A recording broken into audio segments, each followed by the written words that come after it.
There's a shortage of men who yearn, and actually it's a global crisis. Breaking news. There's an epidemic going on. It's the lack of yearning.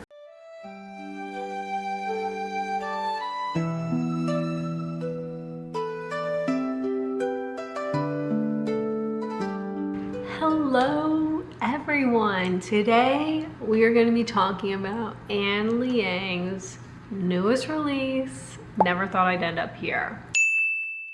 This was a complete 180 compared to her book that came out earlier this year, I Am Not Jessica Chen. I Am Not Jessica Chen gave very much sad girl, people pleaser, never feeling good enough vibes, whereas Never Thought I'd End Up Here, still always the self-reflection aspect that Ms. Ann will give us, but a little bit more lighthearted, upbeat in my opinion. This one read a little bit more fluffy and fun than I Am Not Jessica Chen, to me personally. Like my other reviews. First we'll give general thoughts, kind of what we thought about it. We'll keep it spoiler free, keep it cute, keep it fun. And then we'll go into the spoilers where we'll talk about characters, plot.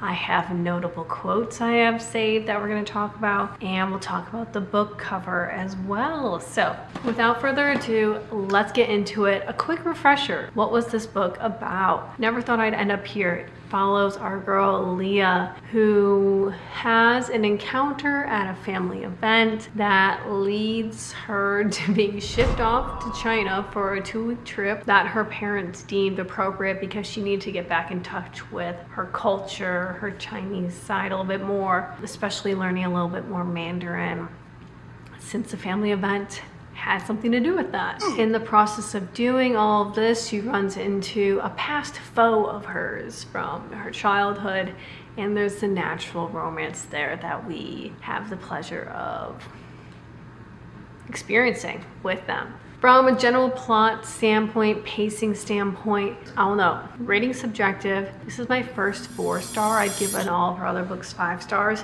and I think it was only because it lacked some type of like oomph from a pacing standpoint. Like, it was very cutesy, very fun. I could easily follow the story, see where it was going, but there wasn't really anything that had me like holding my attention where I was like, I want to sacrifice my sleep to finish this book type situation, you know? That's the only reason I didn't give it 5-star. Characters were fabulous. I really like the plot, really like the overall message. Book cover is so pretty. It lacks something that gave me that urgency to continue reading and whatnot. Everything wrapped up really nicely. I kind of like that she took the approach that there wasn't a really strong antagonist, I would say. Oftentimes, Ann Liang will kind of focus on that self-reflection piece, kind of more of the character development. They're kind of their own worst enemies in most case scenarios. I just really like the premise of her books. I will note some of the parts felt a little bit repetitive at points with like the romance, but that's okay, it was still cute. My main complaint I will note is the marketing around it. I felt gave away a lot of the book, and I think this is just more so an issue I have with the marketing in the book industry in current day, where we're using a lot of quotes, we're using a lot of like tropes to advertise books, and in doing so you're giving away pretty big crucial parts of the story. So for me, when I get there and I read the quote, it's not as exciting because in isolation the quote is very cute. A lot, not even just like authors do this, people do this to like recommend books where they just show quotes, and I think it takes away some of the magic of writing where you get there, where I like to be surprised a little bit. Also, like with the tropes, you kind of then know what to expect and what to happen. I saw someone talk about this, but I think about like the Hunger Games, like how in today's society we would advertise Hunger Games as like, oh, it's a fake dating, he was in love with her the entire time, or like he fell first, she fell harder, second chance romance, kind of those type of vibes, if you see what I mean. Forced proximity. Like, I don't think one Hunger Games should be ever advertised that way because it's so much more than the romance. But I feel like a lot of writing now has been reduced to that. But that's a whole rant for another time that maybe I'll talk about. Let me know if you want to hear me rant about that, because I I can go on for a very long time. Let's talk about the book cover. There's no spoilers about that. She's beautiful, she's pretty, she's stunning. Ann Liang always finds ways to make her art look beautiful, and I love it so much. And I feel like each cover is also so different, which is so interesting to me. I also love that, where the art style is just not comparable to the other ones, so you never really know what you're gonna expect, and they're all really pretty. Big fan of it. Let's get into the spoilers because I have a lot to say. So let me get out my notes and we'll get right into it. So we're gonna start off first with the characters. I adored all of the characters. I don't think there was someone I really didn't like. Maybe Sean a little bit, but honestly, I don't know enough about him to really have a strong opinion, besides he was kind of stirring the pot, but whatever. But let's start with our girl, Leah. Leah was so interesting to me because I feel like the majority of Ann Liang's other characters are very academically focused, and Leah is very much not. So she doesn't excel as much in academics, which there's nothing wrong with that. She is a previous model. She very much is self-conscious, thought people are only nice to her, want things from her because of her looks. She believes people are very shallow. So there's kind of a trust issue there for her. She's also 17, trying to figure out what she wants to do with her life. A very relatable teen. Figured out what I want to do. Was it the right decision? I don't know if we should be letting 17-year-olds decide what they want to do for the rest of their life, but that's just me. I feel like she was also the perfect girly for immigrant parents. I am second generation born in the US, so I'm not an offspring of immigrant parents, but I feel like she is, where it's the like, there's the confusion of like staying in touch with your culture but wanting to blend in with those around you, especially when she works in like a very white dominated field and she like starts to kind of resent her Asian features, and she's even exploited for her features, and as we come to see in that one shoot. But the disconnect with your culture, she loses touch with like knowing Mandarin, shame from the family. I feel like she can be very relatable to a lot of people, and that's like exciting to read about. You don't have to be Asian to appreciate it. There's a lot of people that can relate to her story. Honestly, her whole story felt to me more so like Sundial's song, The American Dream. If you don't know Sundial, I highly recommend. They're so cute. I love them so much. I try to see them at Lala. It just didn't work out. It's okay. Another time. But their song, The American Dream,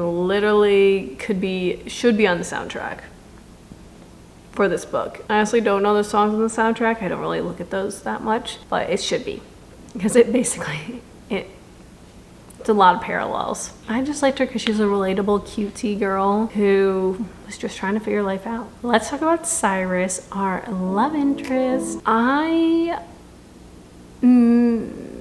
Cyrus was such a flirt. I will note with the marketing, I kind of feel like there was less emphasis around like how he yearned for her, which like I know there is, as a collective, we are asking for more men that yearn.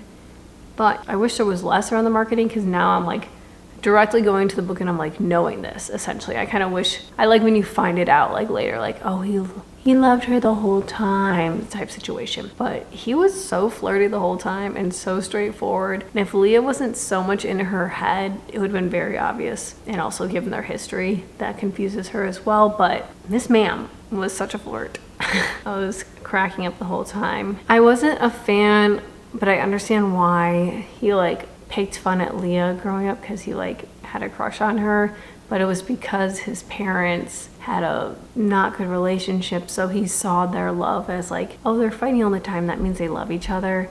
And I understand how that's then reflected in his own relationships. I'm glad he apologized. I'm very glad he apologized and acknowledged that was not okay. And I'm glad Miss Ann did not lean into like, oh boy, that's just how boys show their love, because that makes me so mad. And we need to stop doing that, because we should not be teaching young boys that's how you show affection, by being mean. Honestly, he was just such a flirt. We didn't really dive that much into him, besides the whole like relationship with his parents, and the reason he wanted to go to Stanford was because he felt like his parents got divorced because of him, because they fought so much because of him, and his parents both went to Stanford, so like him achieving the dream there and getting the recommendation from Leah's aunt who works there? Will everything work out? A lot of things to unpack there that I think we definitely could have gone more into, which I think was also something similar I said to I'm Not Jessica Chen, where we could have dove a lot more into Aaron. Let's talk about Oliver and Daisy. Oh, they're so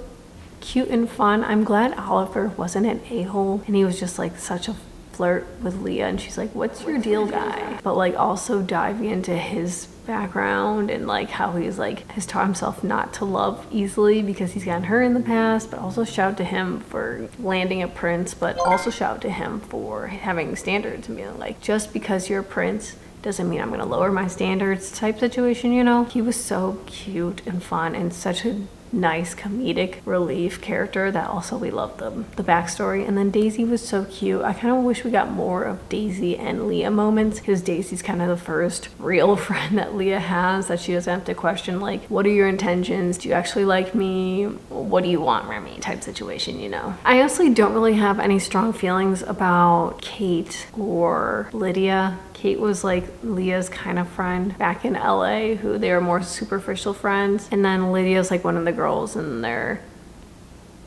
Journey Out East group that's just like very competitive and whatnot. I don't have strong opinions. I don't really know much about them, so they're fine. I think it's really interesting that you could always do a deep psychoanalysis of the parents in every one of her books, like the Asian culture, the weird family relationships, especially because like Leah's mom should be the favorite child with how much she's accomplished, but her sister is because she literally wins awards and the things that she does. Just that entire dynamic is really interesting. I kind of wish we had a more of a full circle moment. Granted, I don't know what the scenario would be where like Leah's entire family got back together after the cousin's wedding so she could like redeem herself, but she did redeem herself with her aunt, so that's fine. Very interesting there, just to look into that. And let's go into the plot. So the plot was a big reason like I said, I gave it 4 stars. I wasn't as engrossed into it as I'd like. I felt like some of the points were a little bit predictable, and maybe it was because of like the marketing that it gave a lot away with like the romance. I will note I did really like how Leah talked about the discomfort around being a POC in a white dominated space, how she tried to look more white, how she was treated differently, the like self-consciousness around that. I felt very seen growing up in white suburbia, Chicago suburbs, where I was like one of 10 people of color in a class of 520. Something that like I feel like I personally did not reflect a lot on until college, when I saw more people that looked like me and we weren't such a minority, which was nice. But I'm really glad she tackled that topic of conversation. Honestly, I kind of wish it maybe came up earlier, because then I'd be maybe interested a little bit earlier. But like the progression of like the trip and the different tasks, I like the competition and the prize being, was it like a meal with her aunt? I'm not really sure what they won. I bet this book was so fun to research for. Side note, like getting, or I don't know how much research she had to do, but like from my perspective, like learning the food and like the nature and the like touristy spots and like, but also like the authentic local spots. I feel like that's so fun to like really dive into your culture and explore that a lot more. So like I can see this book being very fun to write. Maybe I would have liked it if it was longer, if there were just like more things going on that I could like learn more about China. I'm also just a big fan of food, so if there was more food conversation, I'd love that. I don't really have any more thoughts. Oh, we'll talk about the romance. So like I said, I like the general exploration of the culture, China, the competition, her relearning Mandarin. I guess we didn't really talk about the wedding. Let's talk about the wedding. It's crazy to me, one, that everyone's expected to like say something to like give blessing to the bride and groom, which was the start of all of this, where Leah accidentally wished like poor health, I think, and like bad juju essentially on this, her cousin's marriage. And her cousin is so superstitious that she like freaked out. I kind of wish we had recircle, that's not the word. A full circle moment where she talked to her cousin and been like, hey, my Mandarin wasn't good, but I got better. So blessings to you and your loved one. I feel like that would have been fun to kind of circle back to like what got her into this situation in the first place. The wedding was crazy. That'd be really stressful if you're in a situation where like you can't communicate with most of the people at the event. That would be very stressful. And then how Cyrus just like was there because he claimed it was because he wanted to get a letter of rec, but that's crazy to like pretend to get a letter of rec at a wedding. But he was like, I actually wanted to see you, because he sent her a letter after. Wait, let's talk about this. The whole incident that like why she like they're enemies is he said that she pushed him down the stairs. That's crazy. I know like they were kids and he was like a very caught up in the moment and he apologized after trying to get like her on her good side, but then he wrote her a letter. I'm like, sir, what century is it?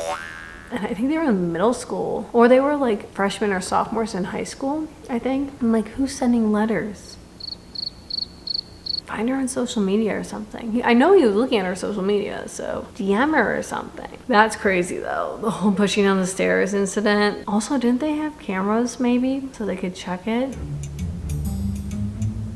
I don't know the school protocol. The romance was cute. I feel like I very much saw it coming with how like forward they both kind of were, even though Leah had her little revenge plan, and me and my little toxic self kind of wanted her to go through with it, just because I enjoy the drama. But I understand that Leah is a nice person and not toxic or messy, so she was just like, okay, these are my feelings and that's okay, and they got together quite easily. The conflict with Sean was interesting to me because he found the photo shoot she did where like it was kind of insensitive to her culture, but they were definitely just using her because she was Asian for that. That whole conflict, I feel like she like the reason she quit modeling is because she didn't like feeling that way and she felt exploited. And then when she got upset with Cyrus because she thought that he told the whole group that she did this photo shoot. But then I was like, when would he have had time? Not that much time had passed since she told him. And then the group found out, but it turns out Sean had a vendetta against her for some reason. Very confusing there. I wish we might have maybe explored like maybe Sean's sister or something wanted that shoot. That would have been crazy, or like something like that, instead of Sean just recognizing her face and then having it out to get her. But also, I guess if I recognize someone, I'd do some deep dive into who they are. I guess so. Maybe he's semi off the hook. Let's get into the quotes because these are cute. We have a couple of them. Oh, our first one, Leah, our relatable queen, talking about her friend Kate. My part-time friend and full-time classmate, Kate Addison, accused me once of holding grudges too easily. I've been holding a grudge against her for that as well. A relatable queen. If you don't know anything about me, I will hold a grudge my entire life.